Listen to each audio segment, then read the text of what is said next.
The Lockhart perspective.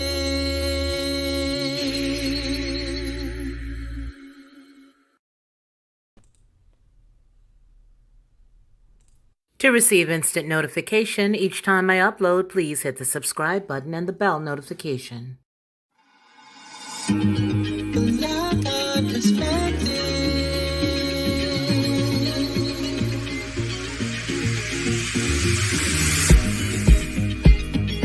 Helping you along the way.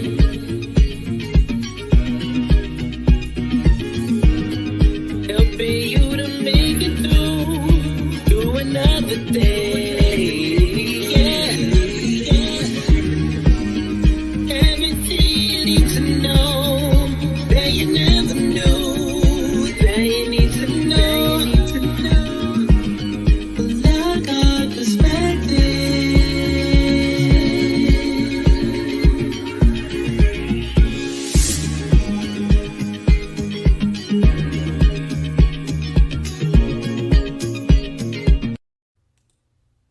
Well, hello and welcome. We're starting out a little early today, and I don't think it's a problem because, generally we run over a little bit. And so today we're going to just start a little early in hopes that those who are coming into class will all be on the same page. We have been talking about a lot of things dealing with relationships over the recent past. We've talked about, what if they leave us? What if the person that's the unbeliever leaves? Then we also covered pretty much how to make sure that if they do leave you, you have a firm understanding of not running back to the unbeliever, letting the unbeliever go on about their business.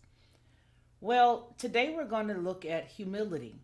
And I know that when you think of Ruth, you can touch a gamut of topics. I mean, there are so many things that you can get just from the story of Ruth alone.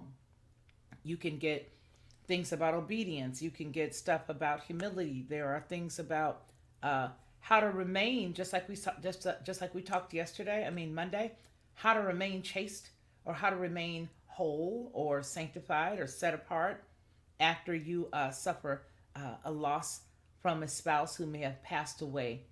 And so, I think this is just the most beautiful story of compassion and love. And it to me feels like a story that we really are dealing with our Father with. It's a lot. It's amazing because you really don't even hear too much about Yahweh in this passage, but you know that it is dealing with His love for us, redeeming us. You've got the kinsman redeemer. You've got a lot of good, just awesome stuff in the book of Ruth. And it's a powerful book, really, because it only has a few chapters. We only have 4 chapters in the book of Ruth, but it says volumes. It tells you so much.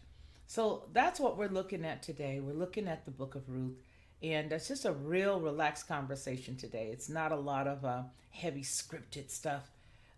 It's just very, very relaxed. So I want to welcome all of you to the channel today. Before we get started, we're going to have to say hello to some folks. I mean, it just wouldn't be right if we didn't. Let's see. We have Amy. Oh, it's so good to see you. Good afternoon. Good afternoon, good people from Good Shepherd. Oh, beautiful lady. Good afternoon, everyone. Sharon Marie says. And Stacy, good morning, family. Where are you, Stacy? You must be pretty far out. Sandy, greetings. Can't stay. Just had to roll tide. I know that's right. Hello, Sandy Aaron. And then we have none other than the illustrious, the lady, the one, Rachel Vanzio. How are you today? It's good to see you. So we are going to just jump right in and start to read right here in Ruth, the first chapter and the first verse. It says, "Now when it came to pass in the days when the judges ruled, that there was a famine in the land, and a certain man of Bethlehem, hold on, I'm distracted here. Bethlehem, Judah. Sorry about that. I was distracted because my grandson is down here, and they shouldn't be. So anyway, Bethlehem, Judah, and it says, and they came into the country of Moab and continued there. Verse 3, and Elimelech, Naomi's husband, died, and she was left and her two sons. And they took them wives of the women of Moab, and the names of one was Orpha, and the other, her name was Ruth. Scroll up a little there. And they dwelled there about 10 years. And Mahlon and Chilion died also, both of them. So both of their sons passed on. And the women were all left, two sons and her husband. They were all done. There were no more men. It was just the two daughters-in-laws, and that was all. And the mom. So when we go on, it talks about the loyalty of Naomi. Now, Ruth's loyalty to Naomi is really amazing because there are two daughters-in-laws that you can look at. You got two people side by side. Both of them are in the exact same situation. And yet one, Orpha, decided, well, I think I'm just going to take you up on it and I'm going to leave. So let's get into verse 6. It says, and then when she rose with her daughters-in-law, that she might return from the country of Moab, for she had heard the country of Moab, of Moab, and how that the Lord had visited his people in giving them bread. Wherefore she went forth out of the place where she was, and her two daughters-in-law with her. And they went on the way to return unto the land of Judah. And Naomi said unto her two daughters-in-law, you know, you guys just go and you just go back to your mom's house. Go back there and return. Return to your mother's house. And Elohim will deal kindly with you as you have dealt with the dead and with me. Your Elohim will grant you that you may find rest, each of you in the house of her husband. And then kissed them, and they lifted up their voice, and they wept. Well, they surely must have had a good relationship with Naomi for them to cry. Not only were they sad because they, their whole entire lives had all been broken, but to now have this wise woman that they were joined with tell them, I love you enough to let you go. I don't want you guys to basically rot here with me. You just go. Now they're heartbroken and they're both sad because the mother figure that they had is now going to be separated from them. But in verse 11 it says, and Naomi says, turn again, my daughters. Why will you go with me? Are there yet any more sons in my womb? Don't cry. There's no more sons for me to have. Go on, don't worry. That they may be your husbands, she says. Turn again, my daughters. Go your way, for I am too old to have a husband. If I should say, I have hope. If I should have a husband also tonight, and should also bear sons, would you wait around for them? She's saying, would you wait around? Would you tarry for them until they're grown? Would you stay for them from having husbands? No, my daughters, for it grieveth me much for your sakes, that the hand of our Elohim is gone out against me. In verse 14, it says, and they lifted up their voice and they wept again, and Orpha kissed her mother-in-law, but Ruth claved to her. So Orpha said, I gotta go. I appreciate you, your candor, your love, your kindness, how awesome you've been, and your honesty, but I gotta go. And then you look at the other side where Ruth says, oh, no, no, no. I'm going to stay right here. And I'm not going anywhere. I'm going to just stay right where I am, and there's nothing you or anybody else can do about it. And it says in verse 14, but Ruth clave unto her. In verse 15, it says, And she said, behold, thy sister-in-law is gone back unto her people and unto her gods. Return thou after thy sister-in-law. And Ruth said, entreat me not to leave you, or to return from following after you. For whither thou goest I will go, and where thou lodgest I will lodge.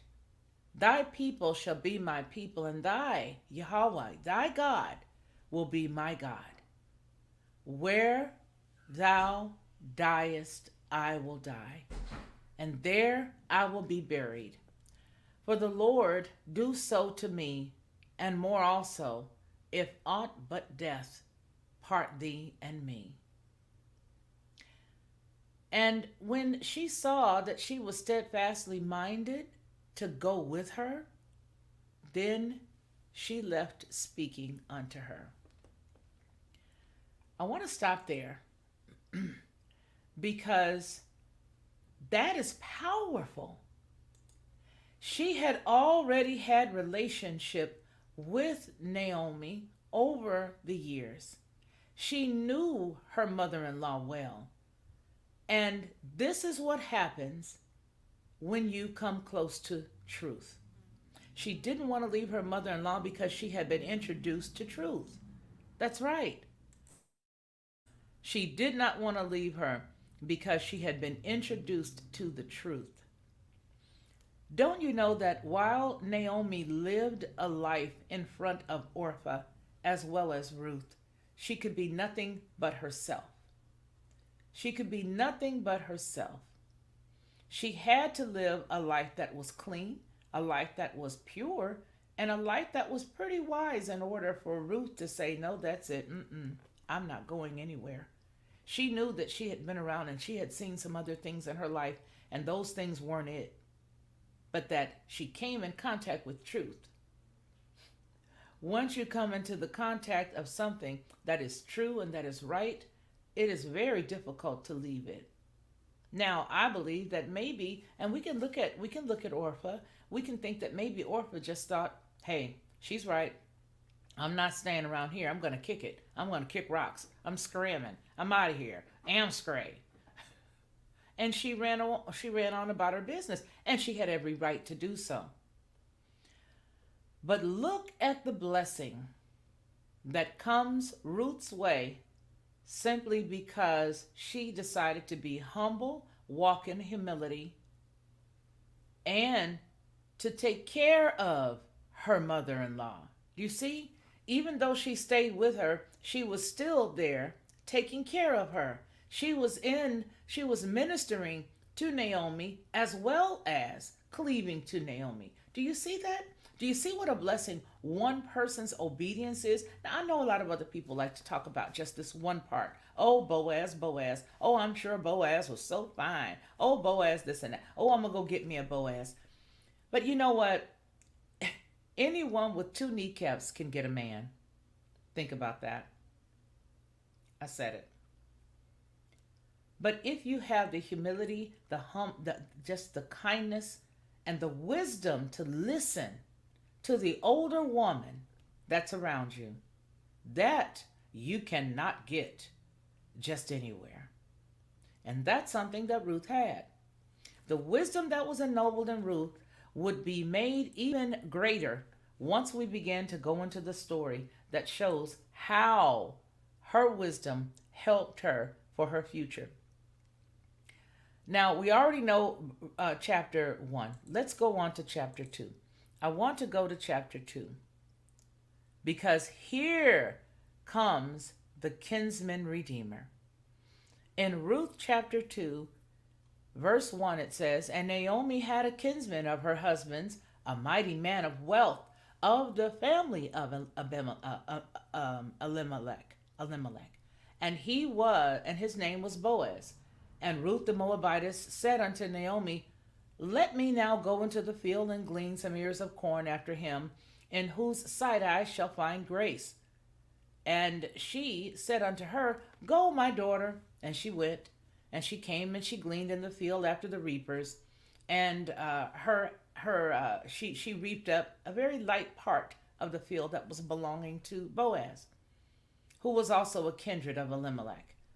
And Boaz, and behold, Boaz came from Bethlehem, and he said unto the reapers, Our Elohim be with you. And they answered, The Lord bless you. And Boaz said to the servant that was set over the reapers, Whose damsel is this? And the servant that was set over the reapers answered, Oh, she is the Moabitess damsel that came back with Naomi out of the country of Moab. And she said, I pray you, let me glean and gather after the reapers among the sheaves. So she came and has continued even from the morning until now, that she tarried a little bit in the house. So Boaz goes on to show her some favor. In verse 8, it says, And then Boaz said unto Ruth, Hearest thou not, my daughter? Go not to glean into another field, neither go from hence, but abide here fast by my handmaidens.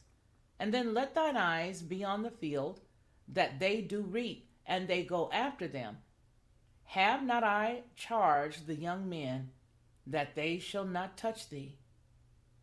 And when thou art at rest, go into the vessel and drink of that which the young men have drawn. Then she fell on her face, and she bowed to the ground, and she said, Why have I found grace in thine eyes, that thou shouldest take knowledge of me, seeing that I'm a stranger? And Boaz answered and said to her, It hath fully been showed to me, all that thou hast done unto your mother-in-law. Do you see that? Everything that she did, the way that she treated her mother-in-law, had shown him some goodness about her. Can I get everybody, if you haven't already done so, to please hit the like button, and everybody put a 1 in the chat to let me know that you are here. We had some weird stuff going on earlier in that show that I did on the other channel, and the chat wasn't moving at all, which I found pretty unique. But we gotta shake it up a little bit around these parts lately, it looks like. Thank you so much, Rachel. Yeah, we gotta shake it up a little bit. We got to shake it up. But anyway, it says that, so what ended up happening, thank you, Amy, and thank you, Sharon. So what ends up happening here is because of how she was, and this does remind me of Proverbs 31. You know how a virtuous woman is. People know about her. Her, what do they say? Somebody said it earlier. I think Clay Clark said it on the other channel today, that that your reputation precedes you. Her reputation preceded her. She was so good to Naomi that people began to murmur and talk about it. And he says, No, you have been good to her. You have been kind. And how thou hast left thy father and thy mother. He goes on. Boaz answered and said unto her, It hath faithfully been shown to me all that thou hast done. Okay, everything that you've done unto your mother-in-law since the death of thine husband, and how you have left thy father and thy mother and your land of thy nativity, and you've come unto the people that you don't even know anything about, and you decided to rest with her and take care of her. Now see, he knows, because most older men that have wisdom know a good woman when they see one, and they also know one that's going to let you have something right quick. You know what I mean? Hit it and quit it type of woman. And then he moves on. He already know that ain't nothing. He can get that a dime a dozen. He already knows who they are. But this kind of woman right here, the kind of woman who would literally say, I'm going to kick it right here with you. That to him stood out. You know what? We all know the story that says that, everybody paints Ruth as being this beautiful, beautiful, beautiful girl.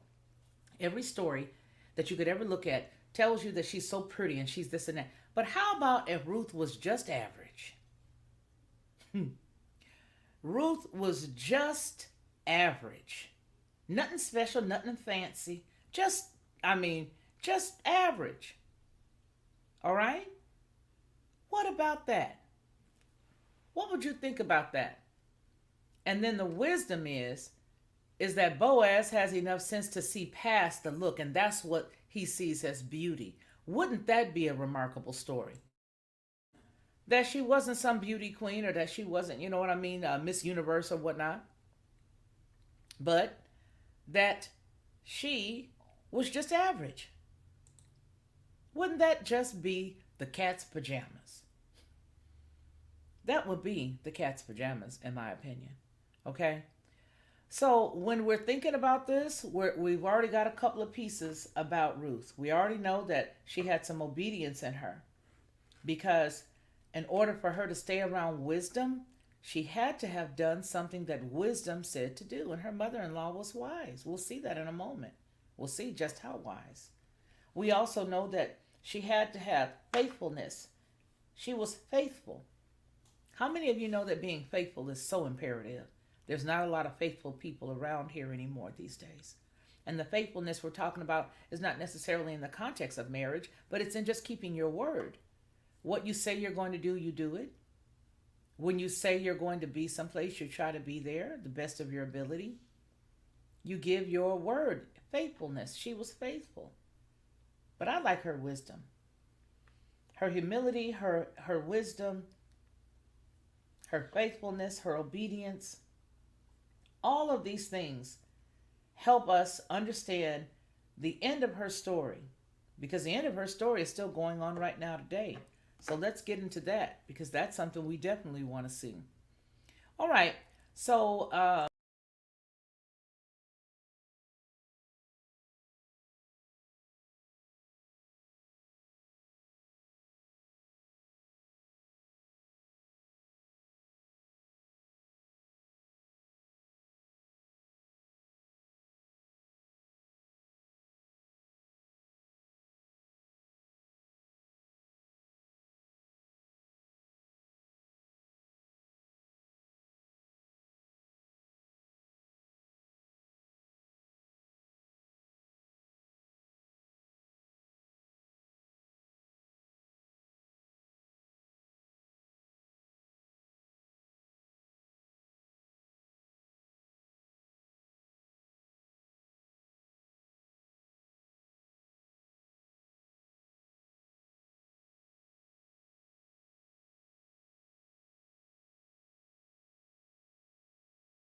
can you guys hear me now? Thank you for that call. Can you guys hear me now? Thank you so much for calling me. Now can you hear me?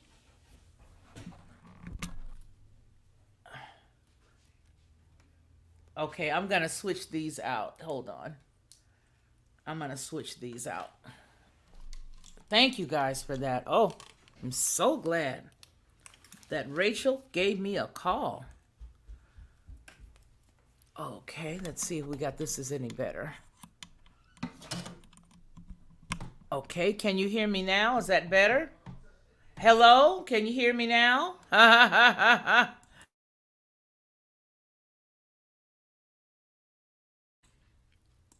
Now okay, you can hear me now. Okay, that's even better. Okay, great.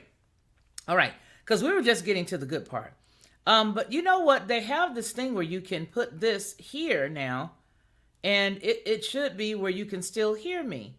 Now, can you hear me? Okay, could you guys hear me there? I'm so glad that Rachel has my phone number. Thank you. You and Sister Aaron, all of you guys. Thank you, thank you, thank you. Okay, all right, good. Much better. Okay, that's good. That's good. All right, so let's get on with it because this is some good stuff. Wouldn't you say? Yes, this is good. Okay. All right, so let's get on over here. Let's get back to the screen. And maybe I should just share the screen with it. All right, and so here we go. I'm going to go back on this side, and hopefully you can still hear me. Ooh, gee whiz, technology's not our friend. It can't be our friend sometimes. Okay.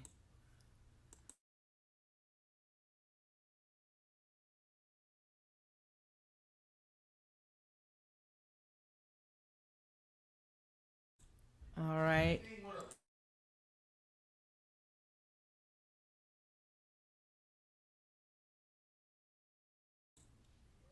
Okay, I hope that's better. All right. Okay. All right, so here we go. All right, you guys know what? Let's log out and I'm going to log back in because I'm seeing all kinds of issues. I'm going to log right back in. And you know what? That's amazing because we're just 14 minutes past our original time. So I'm going to log back out and log right back in. Okay, I'm not sure if that will help this at all. But I had problems earlier with Clay too on Bettina's channel.